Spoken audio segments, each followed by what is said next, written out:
I do want to mention this because this. So last night someone brought this up and chat wrote it off as something that it wasn't. So Ruxin made a video saying made a huge mistake, and chat told me it was about the established titles stuff, and that was like a piece of it.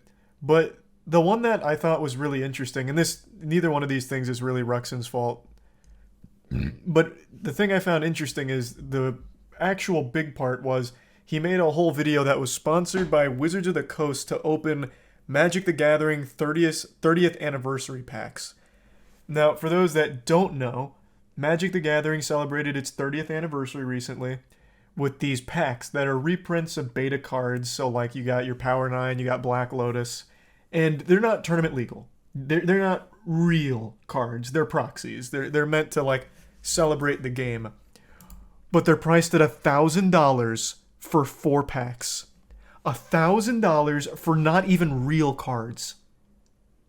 It is so degenerate. So the community was very upset. I actually think this is a really great breakdown of the whole situation here. So if you're at all like curious about a deeper understanding, I highly recommend this. It's $1,000 for these 4 packs of cards that are randomized proxies. They're not real cards. They're not usable cards, and it's just such a fucking scam. So what Wizards of the Coast did, they went around the actual community and started paying Yu-Gi-Oh content creators to open their packs in order to promote it. So instead of like going to the community or addressing any of the concerns, they instead did a marketing push in a completely different TCG that hoping that people wouldn't realize how big of a fucking scam it was. It was so fucking dumb. It was so stupid. And of course it backfired because everyone took notice. And from what I saw, the Magic the Gathering community wasn't really mad at the YouTubers because they're in a totally different genre. They're in Yu-Gi-Oh! They're not really in Magic. So they weren't so much upset with them for not knowing why it was all such a fucking scam. They were more mad at Wizards of the Coast for doing that because they didn't go to any actual Magic creators. They went around them because everyone was mad. So it was just such a fucking disaster.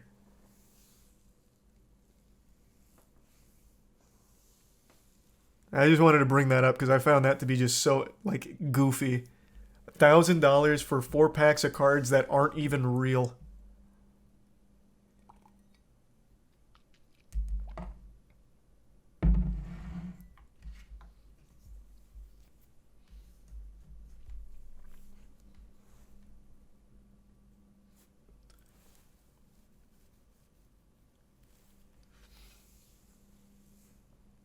So if consumers buy it, then what's the issue? Well, what do you mean? The issue is the price point. $1,000 for 4 packs of not real cards is very greedy, but the marketing push of ignoring the community feedback and ignoring the community and sponsoring a totally different TCG to peddle your scam is obviously very shady. Like, I don't think that needs like a deeper understanding of the situation to recognize why that's a bad thing to do. They went to a community that isn't as knowledgeable to sell them on the idea that this is the 30th anniversary, this is huge, this is great, this is fantastic. Watch these Yu-Gi-Oh YouTubers open these 30th anniversary packs and buy some yourself down here. I think that's very scummy.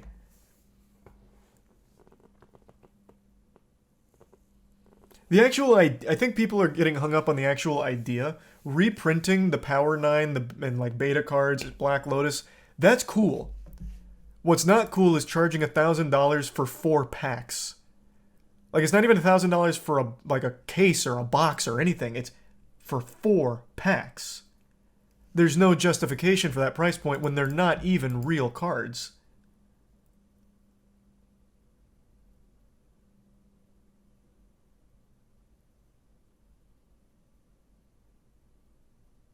Who sold them for 1K? The creators of Magic or random people? No, the creators. In fact, you can't buy these at your local game store. You can only buy these directly through Wizards of the Coast. It comes straight from Wizards. You can't get them elsewhere. And, I mean, of course, you can probably find like a secondary market from someone that's selling their own, but to get like from the source, it has to go through Wizards, not even your local game store.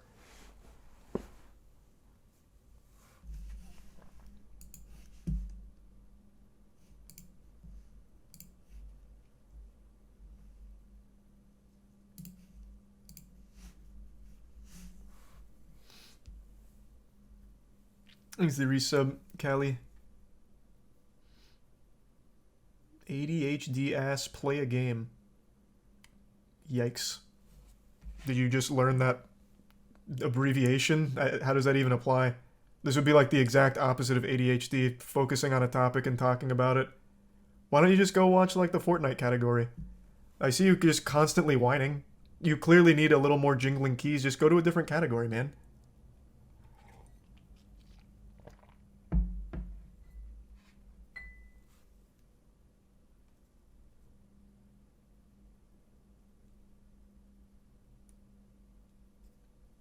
He's the resub Neo.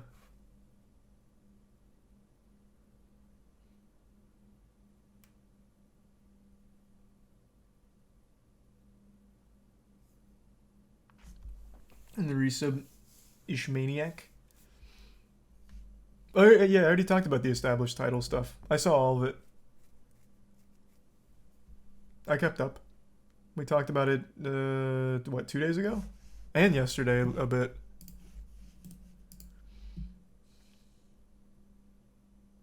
They're super desperate because Hasbro's down 40% of this past year. Are they? Is their stock actually eating shit right now? Oof.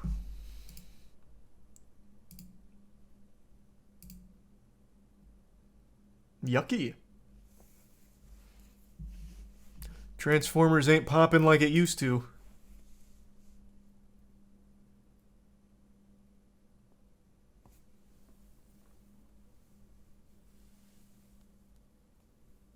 Buy the dip. Yeah, I mean, I guess if you're like a big believer in a Hasbro pop-off, I mean, now's the time. How's Paradox doing? Oh, that's a good question. Let's see.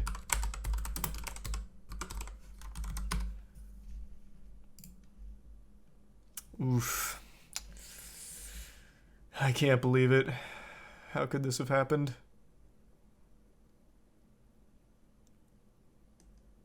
Damn. No one could have seen that coming.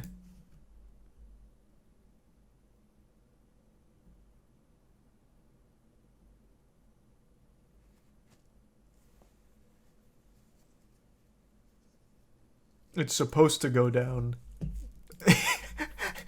Yeah, typically when you make a project, you want it to continuously go down and lose money.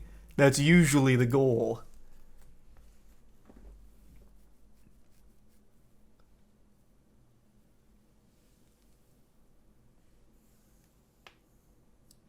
There's a resub beyond.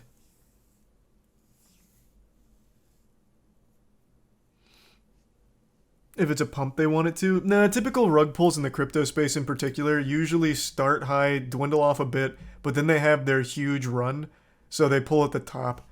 So usually what that would have looked like is starting here at the 10 cents, it would have dropped down to like 8, but then it would have had another push here where it would go much higher than the starting price, then they'd rug it and then wipe their hands with it and move on. At least with most of the crypto scams I've seen. This one, the scam was just dead on arrival since it got exposed pretty quickly.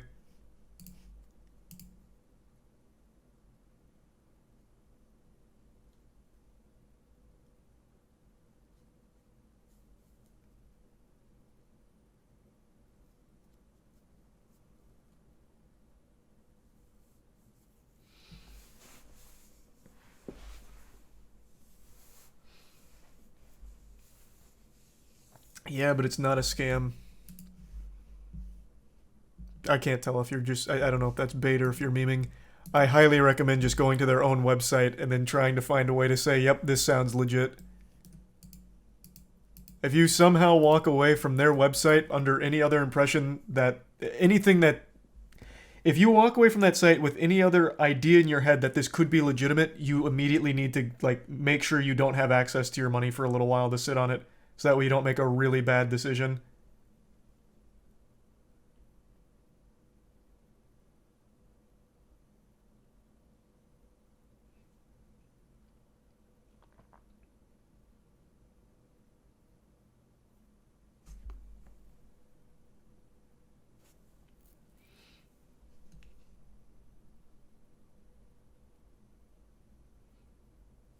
Thanks the resub, Gonad.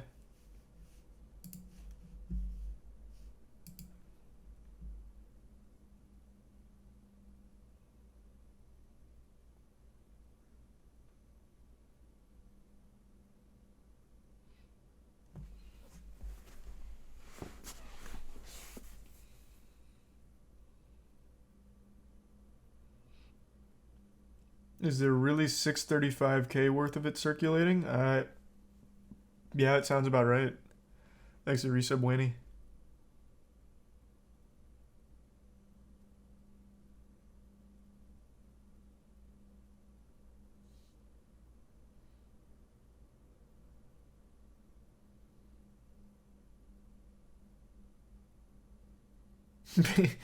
Betas spend money on OnlyFans, alphas spend money on Paradox. Fuck yeah. This will be a little pro tip to anyone that does want to scam. I think you should always market to like the alpha crowd. Like always portray yourself as like alpha. If you do this, you will be a better man for it. And when you prey on that insecurity just bleeds money. You can make so much in that space, which is why all of those self-help gurus are so popular. So if you are looking to scam, get into that field, like that side. That is the easiest insecurity to manipulate.